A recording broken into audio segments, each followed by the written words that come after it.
Hello दोस्तों, मैं भंवर सिंह और आप सभी का मेरे सुरतरंग चैनल पर स्वागत है। दोस्तों, आप जो मेरे पीछे शानदार नज़ारा नजर आ रहा है आपको, ये एंदला का बांध है। जी हाँ दोस्तों, एंदला आया हुआ है पाली जिले में, पाली से लगभग 20 किलोमीटर दूर।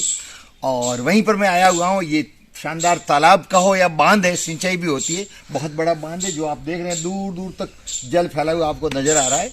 और यहाँ पर कैमरा घुमाना, ये इधर मामा जी का स्थान है। और ये शानदार वट वृक्ष है, आप देखें ऊपर थोड़ा करके दिखाओ। ये तो इस वट वृक्ष के नीचे हम आराम से बैठे हैं, तालाब को देखा, अंदर बहुत सारी बड़ी बड़ी मछलियां हैं। और जैसा आप देख रहे हैं, ये बतखें पानी के अंदर किलोल कर रही है। लेकिन दोस्तों, हम यहाँ पर दर्शन करने के लिए आए हैं। ये मामा जी का स्थान है। मामा जी जो हमारे मारवाड़ में और राजस्थान के लगभग हर तीसरे चौथे गांव में आपको मामा जी का मंदिर नजर आएगा।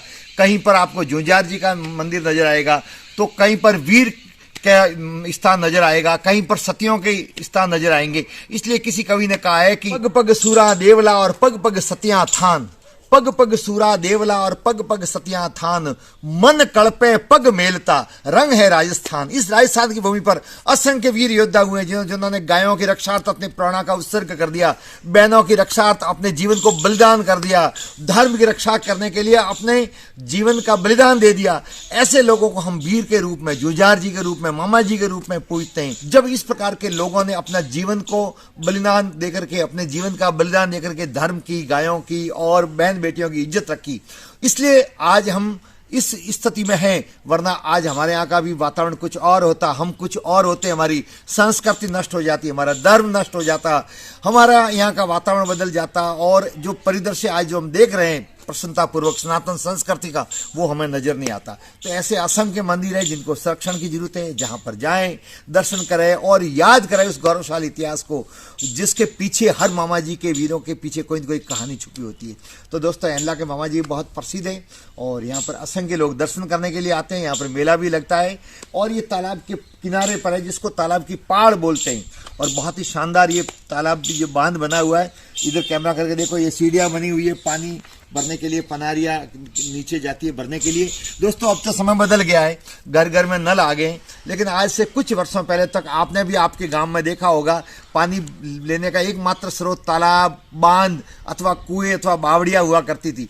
उस वक्त उन तालाबों का, कुओं का, बावड़ियों का संरक्षण होता था, उसकी सफाई होती थी, उसकी मरम्मत की जाती थी, उसकी देखरेख की जाती थी।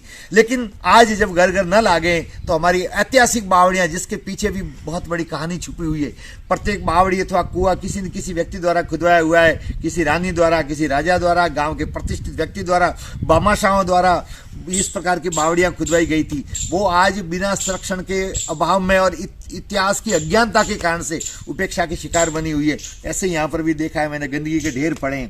काश इसके बारे में भी कुछ लोग सोचते, सफाई करते, लेकिन ऐसा नजर नहीं आ रहा है। परंतु दोस्तों, कहते हैं परिवर्तन प्रकृति का नियम है।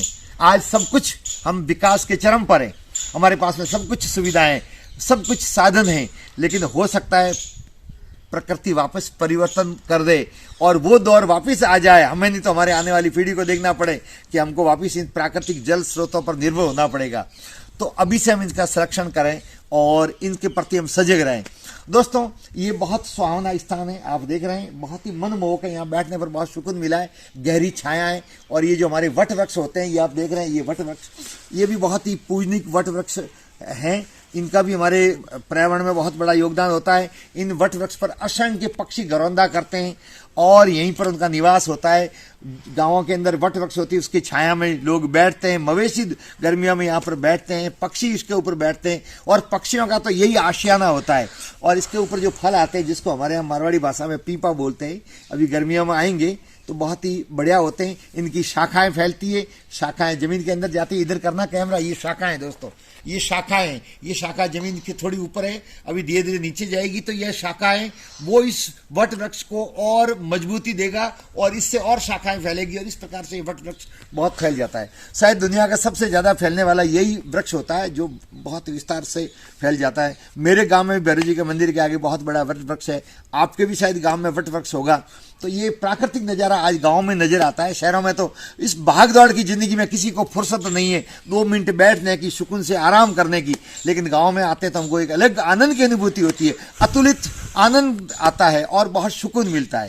तो दोस्तों समय निकाल करके आप भी यहाँ एंदला जो पाली जिले के पास में ही है, पाली शहर से ज़्यादा दूर नहीं है, लगभग 16-20 किलोमीटर है, इस बांध का नज़ारा देखने के लिए आए, यहाँ मामा जी के दर्शन करें और इस पाल पर बैठे। तो आइए दोस्तों, अब मामा जी का आपको दर्शन करवाता हूँ और इतिहास भी बताता हूँ। ये मामा जी ये उज्जैनी वीर के रूप में जाने जाते हैं। यहाँ के एक पोनमा जी देवासी थे जिनके पास में बहुत बड़ी संख्या में गाय थी। वो गायों को अकाल पड़ने पर लेकर गए थे मालवा। फाफी से यहाँ जब सुकाल हुआ तो वापस आ रहे थे, रास्ते में बहुत सारी गायों की चोरियाँ होने लग गई और लुटेरे बीच में लूटने लग गए। वो मामा जी वीर उज्जैनी के परम भक्त थे, तो पोनमा जी ने मामा जी को याद किया था और उज्जैनी वीर उसने कहा कि मैं तेरे साथ में चलूंगा। और पोनमा जी देवासी के साथ में ये जो मामा जी हैं उज्जैनी वीर, वो यहाँ पर आए थे एनला। फिर उन्होंने अपने घर पर उनको स्थापना की।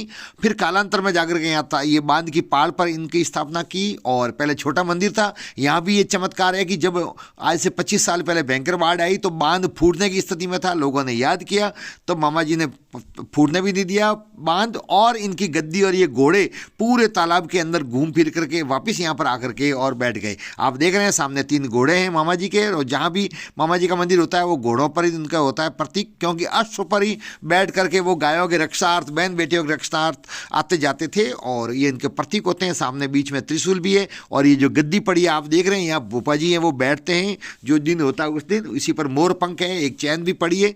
तो पास में भी बहुत सारे घोड़े हैं। तो ये बहुत शानदार स्थान है मामा जी के मंदिर के बाहर का नज़ारा, जिसको पाड़ बोलते हैं। पाड़ के तट पर ये देखो आप, बड़े बड़े दरख्त है, बहुत ही शानदार नज़ारा है। और ये इधर भी आप देखें तो बहुत सारे स्थान हैं, इधर भी वृक्ष हैं। अब चलो दोस्तों आपको गांव का नज़ारा मैं दिखाता हूँ। पाल से नीचे हम उतर रहे हैं। तेरस और पांचम को विशेष रूप से यहाँ पर भीड़ होती है और यहाँ मेला भी लगता है दोस्तों। गांव का आप नज़ारा देख रहे हैं, गांव का आम चौटा है ये। और सामने स्कूल है राजकीय उच्च माध्यमिक विद्यालय एंदला।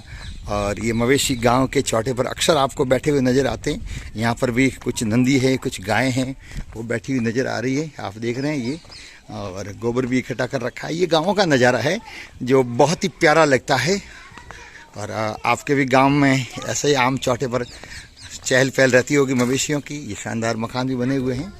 दोस्तों ये एंदला है, 2 भागों में है। वैसे गांव तो एक ही है लेकिन इसके 2 भाग है जागीरी के हिसाब से। जूनी एंदला जो पुरानी एंदला है, और ये स्कूल जो आप बोर्ड लगा हुआ है ये इधर वाला है जो नई एंदला है।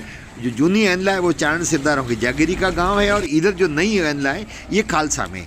तो चलें दोस्तों गलियों में होते हुए आपको ले चलता हूँ। माता जी का एक छोटा सा का मंदिर है। ये चारण सिरदारों की कोठड़ी है, जहाँ मेहमान आते हैं वो रुकते हैं। सामने ही छोटा सा मंदिर भी है, ये पौड़ भी बनी हुई है और आपको मैं दिखा रहा हूँ। ये माता जी कुलदेवी का ये छोटा सा स्थान है।